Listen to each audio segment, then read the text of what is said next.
নমস্কার সবাইকে। আজকে আবার একটা ছোট্ট মিনি ব্লগ নিয়ে চলে এসেছি। দেখে তো বুঝতেই পারছো আমি কোথায় আছি। এই তো পার্ক স্ট্রিটে আমি চলে এসেছি, কলকাতার ইসকন এর রথযাত্রা মেলা।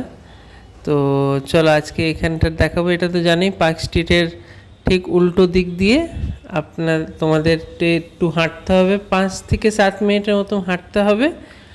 এমনি করে ওই ওদিকটা পার্ক স্ট্রিটের গেট, মানে মেট্রো গেটটা পড়বে, তারপরেই 5-7 মিনিট হাঁটো, তারপরেই এই দেখে না ওই গ্রাউন্ডের ওখানে মেলাটা হচ্ছে। তো এখানে চলে গেছিলাম রথযাত্রা মেলা দেখতে। তো যারা যারা এখনও যাওনি, 24 তারিখ অবধি আছে, আজকে লাস্ট ডেট হবে, আজকে 24 তারিখ। তো ঝটপট করে কিন্তু চলে যাও। আমার মনে হয় 24 তারিখ অবধি আছে, হ্যাঁ মনে হয় 24 তারিখ। তো একবার মনে হয় 24 তারিখ, তো তোমরা একটু দেখে নিও। এখানে দেখে না এই গোবিন্দাস, এখানেও খাবার দাবারের ছিল, এখানে পে করে খেতে হচ্ছিল। আর তোমরা 100 টাকা দিয়েও ভোগ পাবে, 50 টাকা দিয়ে খাজা পাবে, এমনি করে ছিল। তো যার যেমন নিতে চায় তো তারা নিতেই পারে। আর প্রচুর ভিড় ছিল, আর জিনিসটা ভালোই, বেশ রথযাত্রা মেলার যেমন চলে তো চলছে। এখানে গৌ সেবা বলেও ছিল। তো যারা মানে খাবার কিনতে হবে গরুদের জন্য, কিনে ওখানে খাওয়াতে হবে। তো ওই জিনিসটাও আছে ওদিকটাই। আর এদিকে তোমাদের মানে একটা বলতে পারো আর্কিটেকচার বা মানে সব এখানে সব জিনিসগুলো ছিল যারা কেনাকাটি করতে পারে। ধূপকাঠিও পাওয়া যাচ্ছে, টি শার্টও পাওয়া যাচ্ছে। আমরা বেসিক্যালি অত যেমন আমি জানি না, মানে দান হিসেবে আমরা কোথাও চ্যারিটি অত দিই কি দিই না, বাট হ্যাঁ এইগুলো কিনলে অ্যাজ এ তুমি স্কনের মধ্যেই তুমি একটু হেল্প আউট করছো, বা মানে ওইটাই একটু সাহায্য করছো। তো আমরাও এখান থেকে কেনাকাটি করেছিলাম। তো তোমরাও যদি চাও তো এখান থেকে কেনাকাটি করতেই পারো। এখানে ধূপকাঠিও পাওয়া যাচ্ছে, টি শার্টও পাওয়া যাচ্ছে। টি শার্টের দাম 350 টাকা বললো, ধূপকাঠি 50 টাকা, 60 টাকা, 150 টাকা, 200 টাকা, মানে যেমন দামের নেবে ওই হিসেবে আছে। চাবির কি রিংয়েরও 60 টাকা, 80 টাকা হিসেবে। তো যেমন এই যে ফটো ফ্রেম আছে, তো তোমরা যোনটা যার পছন্দ ওটা নিতেই পারো। আমরা এই জিনিসটাই কিনেছি, এটা 200 টাকা দাম। তোমরা যদি কিনেছো তো বলবে, কমেন্ট সেকশানে একটু জানাবে। যদি যারা যারা গেছে এখানে তো নিশ্চয়ই একটুখানি জানাবেন, কেন কি তোমরা সব ভিডিও আমারটা দেখছো বাট কেউ লাইক করছো না। তো রিকোয়েস্ট থাকবে কি লাইক একটু করবে। এই দেখেন না, এটা হয়ে গেল রথযাত্রায় 3টে রথ, আর পেছন দিকে যোনটা আমরা দেখতে পাচ্ছি ওটি হলো পান্ডাল। মানে এটা মানে একেবারে দুর্গা পুজোর লেভেলের মতনই প্রায় ভিড়টা হয়েছিল। যারা কলকাতা থেকে আমার ভিডিওটা দেখছে তারা তো জানবেই কি দুর্গা পুজোর কেমন ভিড় হয়। তো চলো এদিক দিয়ে আমরা আগে বাড়ি, ওটাই আমরা পান্ডালের রাস্তাতেই যাচ্ছি। এখানেও লাইন করে ছোটো ছোটো সব স্কনের রিলেটেডই প্রত্যেকটা দোকান আছে।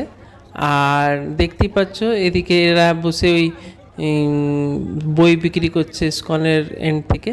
তো যারা যেমন যার পছন্দ তারা জিনিসটা কিনতেই পারে। তো ভালোই লাগছিল, বেশ মানুষ একটুখানি বেশ ঘুরতে বেড়াতে পারবে। আর রথযাত্রা মেলা ওই হিসেবে এখানে আয়ুর্বেদিক আছে, স্টোরি বলছিল একটা ভিডিও চালিয়ে পুরো ইসকনের কেমন কি না কি, মানে সব ডিটেল ওখানে একটু অ্যাজ এ ভিডিও বলছিল। দেখো এখান থেকে বেশ দেখতে বেশ ভালো লাগছে। দেখো এই জন্যটা বলছিলাম, স্টোরি বলছিল, রাধাকৃষ্ণর নিয়ে স্টোরি হচ্ছিলো, সবটা বসে শুনছে। তো ভালোই একটা বেশ শোনার মতো হতেই পারে। দেখানো টাইমিংও দেওয়া আছে, 4টে থেকে 9টা অবধি এটা চলবে এভরিডে। তো যতদিন আছে ততদিন তো যে তোমরাও দেখতে পারো স্পিরিচুয়াল সিনেমা। চলো আমরা আগে বাড়ি, আমাদের প্যান্ডেলের ভেতরে যে দেখতে হবে কি আছে। তো আমরা আগে আরও বেড়ে গেলাম। তো যারা যারা চ্যানেলে নতুন আছো একটুখানি চ্যানেলটাকে সাবস্ক্রাইব করে নেবেন, চ্যানেলটাকে লাইক করে দেবেন। আর ভিডিও যারা দেখছে অবশ্যই ভিডিওটাকে একটু লাইক করবেন। লাইফ উইথ ARK, এটা আমার মিনি ব্লগ হচ্ছে ইসকনের ওই পার্ক স্ট্রিটের ওখানে ইসকনের রথের মেলার ওখানটার আমি ভিডিও করছি। তো যারা যারা এখানে গেছে তারা কমেন্ট সেকশনে বলবে কেমন লাগলো ওখানে ঘুরে। দেখেন ভিআইপি এন্ট্রি আলাদা করে আছে। আমার এটা একটু খারাপ লাগে, ভিআইপি এন্ট্রি কি, ঠাকুরের কাছে যাচ্ছি আমরা, সবাই একই হওয়া উচিত। ওখানেও এমনি ডিফারেন্সিয়েশন একটা করছে, ভিআইপি এন্ট্রি আলাদা, নর্মাল আলাদা। তো যাই হোক, কিছু করার নেই, প্রত্যেক জায়গায় থাকে অমনি। তো আমরা তো নর্মাল হিসেবে আমরা গেলাম। তো নর্মাল গিয়ে একটা এনজয়মেন্টটা লাগে বেশ। দেখতেই পাচ্ছ কত ভিড়, দেখো কি সুন্দর বানিয়েছে, মানে পুরো একেবারে মানে দুর্গাপুজোর যেমন হয় একদম ওই লেভেলের প্যান্ডালটা বানিয়েছিল। প্রচুর লোক। আর এদিকে গান বাজনা চলছে, হরে রাম হরে কৃষ্ণা হচ্ছে ওই দিকটা। চলো ভেতরটা যেও দেখবো, বাইরের দিকটা ভালো করে দেখে নাও তোমরা। যারা যারা যাওনি তারা একবার নিশ্চয়ই একবার দেখে আসবে। পার্ক স্ট্রিট থেকে 10 মিনিট একটুখানি হাঁটলেই গ্রাউন্ড পড়বে। ওই গ্রাউন্ডের ওখানে ব্রিগেড গ্রাউন্ড মনে হয় বলছে, তো ওই জায়গাটাতেই এটা হচ্ছে। তো আমরা চলো ভেতরে ঢুকে গেছি। ভেতরেরটা সত্যি, ভেতরের পুরো ডেকোরেশনটাও প্রচুর ভালো করেছে, দেখতেও ভাল লাগছে। দেখতেই পাচ্ছ প্রচুর লোক, সব ভিডিওগ্রাফি করছে, সব ফটো তুলছে। মানে এই জিনিসগুলো ফটোতে রাখার থেকে বেস্ট হচ্ছে ওখানে সামনে যে দেখা। আমরা যে দেখেছি মানে বেশ সত্যি বেশ ভালো লাগছে, মানে একটা মানে দেখে একটা বেশ, হ্যাঁ সত্যি জিনিসটা ভালো, অনেকই ভালো বানিয়েছে। মানে একটা বানানোরও ওই থাকে না, একটা এমনি বানিয়ে দিলে হয় না। দেখো এগুলো সব আর্টিফিশিয়াল বানানো, বাট একদম দেখে লাগছে অরিজিনাল। আর সবচেয়ে বেশি ওই লাগছে এর উপরের সেকশনটা, যখন আমি দেখাবো উপরে পুরো গুম্বাদটা, দেখে না এটা কি সুন্দর, পুরো এত বড় ঝালারটা হয়ে আছে, খুবই সুন্দর লাগছে, খুবই, সত্যি বলছি খুব সুন্দর লাগছিল। সামনের থেকে যারা দেখছে বা দেখেছে, আমি দেখেছি তো এই জন্য আমি বলছি, হ্যাঁ সত্যি ভালো লাগছিল। পুরো ভিডিওটা দেখে নাও কেমন, মানে পুরো মানে একদম চারিদিক থেকে লাগছে মহলের মধ্যে বসে আছে। তো যারা যারা, আমি যেমন বলছিলাম, যারা যারা চ্যানেলে নতুন আছেন তারা একটুখানি চ্যানেলটাকে সাবস্ক্রাইব করে নেবেন। যারা ভিডিওটা দেখছেন তারা একটুখানি লাইক করে দেবেন। এই রথযাত্রা মেলার একটা মিনি ব্লগ আমি বানিয়েছি, আমরা গিয়েছিলাম আমি আর আমার ভাই। তো তোমাদের, যদি তোমরা গেছো, তোমাদের কেমন লাগলো একটু কমেন্ট সেকশানে জানিও। আর চ্যানেলে নতুন থাকলে একটু চ্যানেলটাকে সাবস্ক্রাইব করবে। দেখে নাও ঠাকুরটাকে কী সুন্দর লাগছে, মানে এত মানে জিনিসটা ভাল লাগছিল, আমি কি বলবো। আচ্ছা এইদিকে হরিনামের হচ্ছে ওখানটা, এই উপরেরটা তো একটা আলাদাই সিন যাচ্ছে। তো যারা যারা যাওনি তারা একবার নিশ্চয়ই এখানে চলে যেও, যে দেখে এসো। মেলাটা মনে হয় 24 তারিখ অবধি আছে। আর তো 24 তারিখের আগেই একবার যদি দেখতে পারো তো খুব ভালো। আমার এই ভিডিওটা দিতে দেরি হয়ে গেছে, অ্যাকচুয়ালি এটা সানডে আমি গিয়েছিলাম আজ, তো ভিডিওটা দিতে আমার দেরি হয়ে যাচ্ছে। যাই হোক, যারা যারা এখনও যাওনি তারা নিশ্চয়ই যেও। দেখে না, এরা সব এদিকেই একদম ঠাকুরের সামনে এরা ওই হরিনাম করতে বসেছে, সবরাই বেশ বেশ গান বাজনা হচ্ছে, দেখতে খুবই সুন্দর লাগছিল। তো এটা তো দর্শন হয়ে গেল ভেতরে বাইরে। চলো এবার সাইড দিয়ে আমরা এদিক দিয়ে বেরিয়ে যাই। এদিক দিয়ে বেরিয়ে গেলাম, বেরিয়ে যে এদিকেও অনেক কটা দোকান ছিল স্কনের।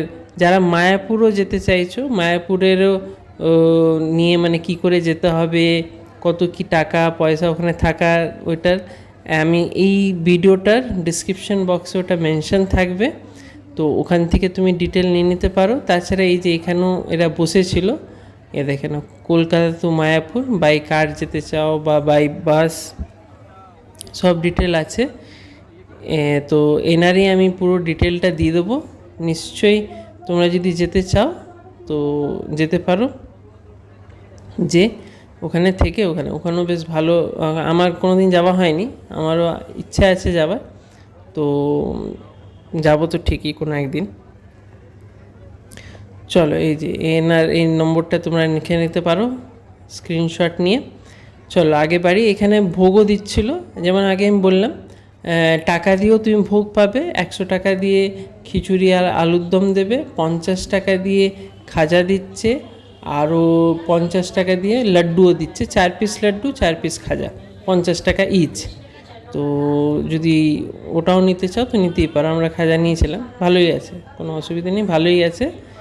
আর এখানেও একটা বেশ নাটক চলছিল, বেশ সুন্দর ছোট ছোট বাচ্চারা বেশ করছে। এগুলো দেখে, এগুলো জিনিসগুলো তো আজকের ডেটে আর কেউ করে না, এসব এই সময়তেই হয়। তো যাই হোক, ভালোই কাটলো বিকেলটা। এই যে দেখেন আমরা খিচুড়ি নিতে চলে এসেছি, এই ভোগ। তো যারা যারা, আমি আবার বলে দিচ্ছি, যারা যারা নতুন আছে চ্যানেলে, একটু চ্যানেলটাকে সাবস্ক্রাইব করে নেবেন। এটা আমার মিনি ব্লগ হচ্ছে, রথযাত্রার সেকেন্ড মিনি ব্লগ। আমার প্রথম একটা ব্লগটা আমি দিয়েছি, যারা দেখেননি ওই ভিডিওটাও দেখতে পারেন। ওটা তোমার করুণাময়ীর মেলার ছিল। এটা আমরা চলে এসেছিলাম পার্ক স্ট্রিটে, স্কনের সবচেয়ে বড় বিধান মেলা। তো এই যে আমিও খিচুড়ি এবার নিয়ে নেবো। তো আজকের ভিডিওতে এতটাই। আপনাদের ভিডিওটা কেমন লাগলো একটুখানি কমেন্ট সেকশানে জানাবেন। আর যদি চ্যানেলে নতুন আছেন, একটু চ্যানেলটাকে সাবস্ক্রাইব করে নেবেন, আর এই ভিডিওটাকে একটু লাইক করে দেবেন। তাহলে কেন মাঝে সাঝে এই ভিডিও দিতে থাকি, তো তোমরাও পেয়ে যাবে। দেখো আমি ফাইনালি খিচুড়ি পেয়ে গেছি। চলো আজকের জন্য এতটাই, আবার দেখা হবে লাইফ উইথ এআরের সাথে। বাই।